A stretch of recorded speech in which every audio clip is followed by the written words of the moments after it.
spirituality of street art is fluorescent, radical, and breaks barriers to embody true coexistence.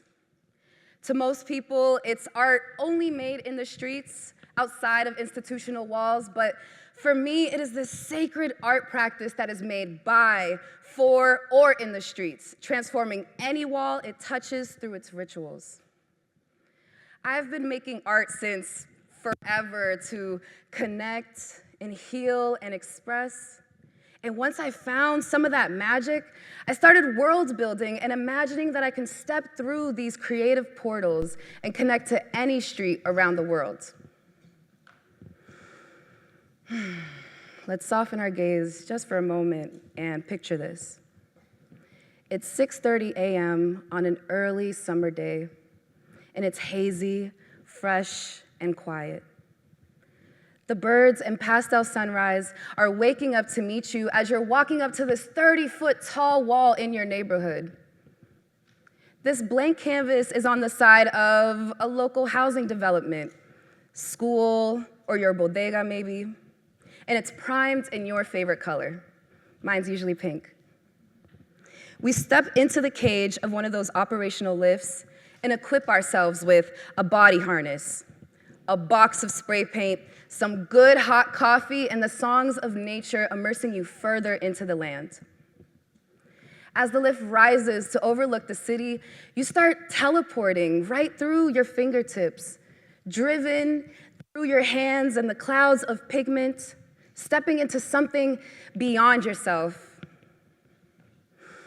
This is what it feels like every time I'm about to start a mural, and I'd love for us to explore that together.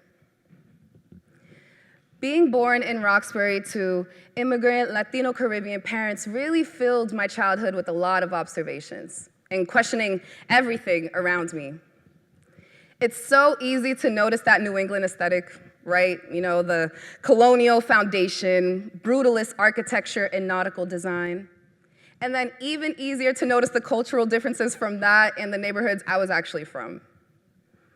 All around me, Black, brown, indigenous folks are expressing themselves through different forms.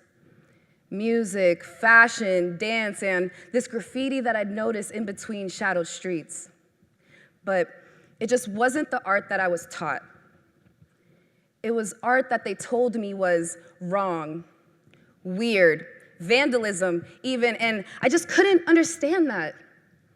Because from ancient cave drawings to hieroglyphics, to that graffiti and other public art notions that we don't understand yet, I always thought that we were speaking through these walls. I first discovered some of that magic with myself when I was a little girl, moving a lot due to all sorts of opportunities just to survive. At the time, and probably a little bit now, I was pretty goofy, super nerdy, and a curious cat. But I was also bullied and lonely. And so I started doodling as a way to step out of that reality for a moment and just to help me understand that evolving life. When I was in 4th grade, we moved to Las Vegas, and I drew a lot of dragons and monsters. I felt so scaly and ashy in that desert heat, and I didn't know how to speak up. I didn't know how to ask for help. I didn't know how to ask for some water or some lotion, maybe.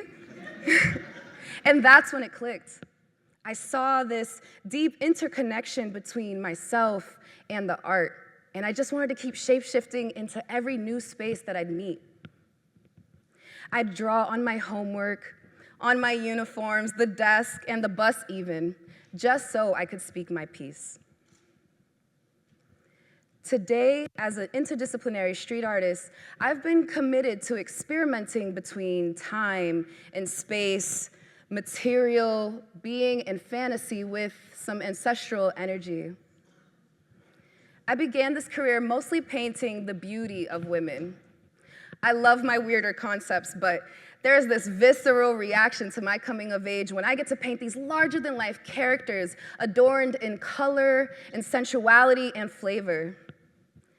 I feel full of sparkles when I do this work, and I really want to empower other women and little girls like my younger self to feel that too. In 2023, I painted Pa'lante, onward, right near my childhood home. It's this monumental mural project that I made for a local public art triennials accelerator program.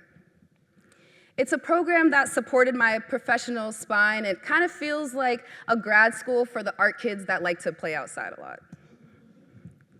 This mural depicts a femme warrior and her sidekick dog on a quest for paradise, spray painted across a New England triple-decker.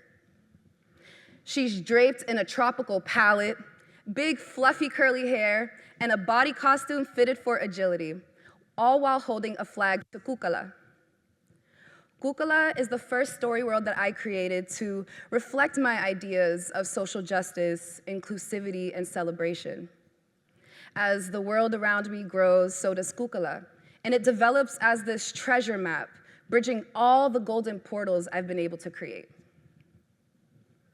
Street art really does take you on an exploration of worlds, from the past, in the present, into the future. Through these experimental approaches, I've got to meet some pretty cool, unknown places. I've met some pretty questionable spaces also. And I've been invited to exchange at tables even when I didn't see similar faces. But despite fears or uncertainty, I was ready. Because in this game of life, if you stay ready, you don't have to get ready.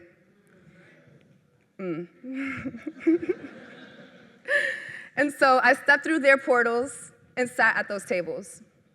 From grassroots collectives to governing bodies, from the West Coast and Caribbean to Europe and the Middle East, we all have such different cultures, backgrounds, and languages, yet somehow we all can experience the spirituality of street art in our homes. This work is so fun, so vibrant, so connecting, but it's not easy at all. Please trust me. I'm tired a lot, my back hurts, there's paint on everything, and you even get these like rainbow boogers sometimes, but it's honestly worth it. The creation and advocacy of street art is an act in our liberation. Our social liberation. And if we are not mindful of its impacts, we could add to our social destruction. So a couple examples for y'all. One, words like beautification projects can sometimes negatively assume that an area and the people don't have beauty to begin with. Two, opportunities and resources are gatekept for the privileged and the established versus supporting the emerging and the surviving. And then three, which is like the worst one for me, artists' voices are expected to be sacrificed, code switched, or controlled for a developer's vision. With the world so heavy and dark, could you imagine what it feels like to expand and express yourself through color, to feel like a galaxy?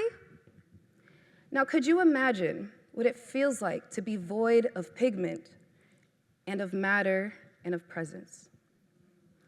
You are not invisible. The public part of public art is the priority.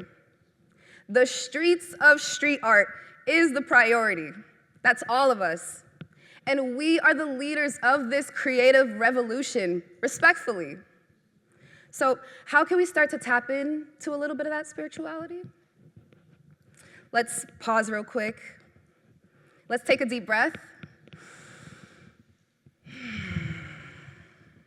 And just be. There is art everywhere and in everything around you. And when you are open to these forms, and when you start to play with its elements, you can show up for yourself and then show up for others. A little word for other artists in the game is to do a lot of that, but also please take care of yourself and collaborate naturally so you can start to feel and find more of that magic that already exists within you. After all, it is a gift to be a vessel of this art. And like my mentors would tell me, if you are blessed with a big wall, paint a bigger message or go home.